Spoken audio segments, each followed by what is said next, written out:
All right, welcome to another edition of Cloud Experts Unleashed.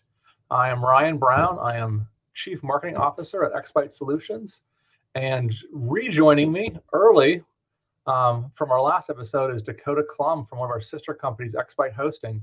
He is CTO of Xbyte Hosting, and he is with us today to talk through a very recent security vulnerability in ColdFusion. So welcome, Dakota. Hey, Ryan. Yep. Thanks for having me back. So what is this? What is this all about? And I'm going to go ahead and while you're chatting about that, I'm going to go bring up our blog post about that on blog.xbytehosting.com. So what is this all about, Yeah. Dakota? So yeah. I So see your name here. yesterday, yeah, I was happy to write up a quick blog post just informing the community on kind of the nature of the situation and what actions they should take.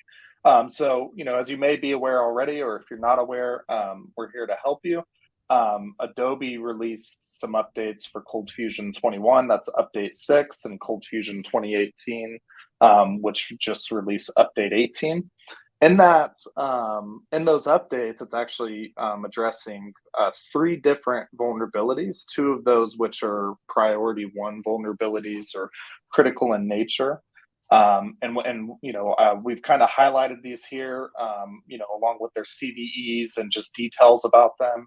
But essentially, what these vulnerabilities are allowing hackers access to is, to perform arbitrary code execution on your ColdFusion servers, and arbitrary file reads, which ultimately can lead to the exposure of sensitive data, to the total takeover of your server, ransomware.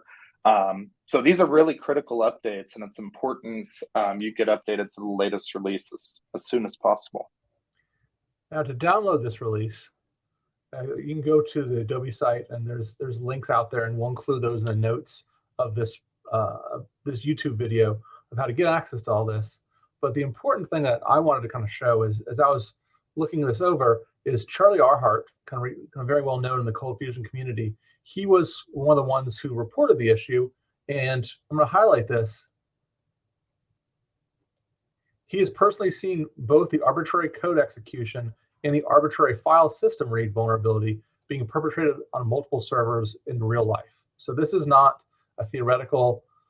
So he even says, in my opinion, the security fix is far more important than the wording on the announcement suggests. So please heed his caution and go through with this. And I'm going to go ahead and I'm going to pass it. I'm going to pass it back to. Whoa, that's really far. We don't need to be that close to you guys. So I'm going to go ahead and pass it over to Dakota.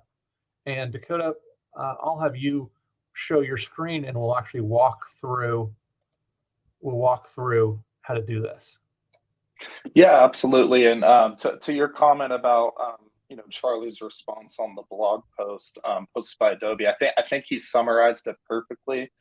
This is a critical vulnerability that should be addressed, right away, especially if there's instances of it already being exploited in the wild. Traditionally, what that means is, the exploit was stumbled upon. Adobe wasn't necessarily ahead of it, so hackers have had an opportunity to exploit this for a period of time. So yeah, Charlie did summarize that perfectly, and it's something that should be treated, with urgent priority.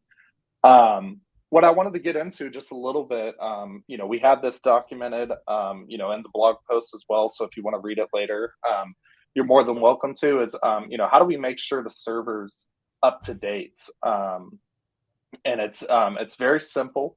If you navigate to those links that were referenced in that Adobe article, you can actually execute the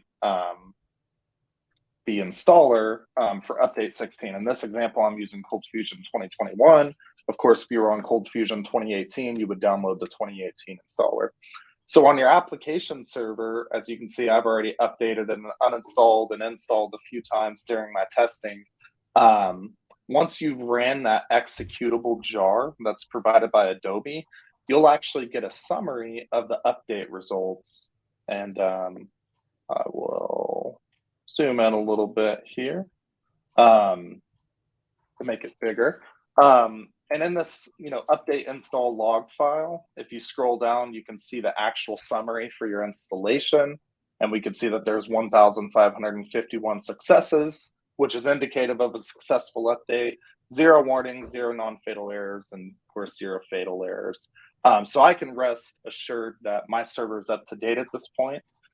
Within Adobe's article, they also stress that you should be on the latest version of the JDK.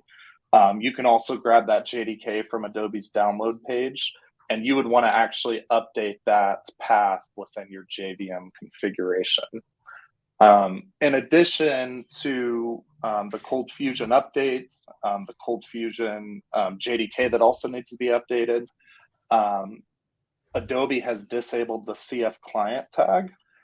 So that is now disabled by default. If your application relies on that, or you perform the update and realize that, I need CF client, my application uses it, Adobe has given instructions on how to re-enable that, and that can be done with an additional JVM argument. And that is also outlined in our blog, but I'll just show it's as simple as adding a true false flag, true, for ColdFusion CF client enable equals true. Once you've applied that change, just make sure you save the jvm.config and you restart your ColdFusion application server, and you should be good to go. Now, what this flag does by default is it enables CF client for ColdFusion components only, so your .cfc files.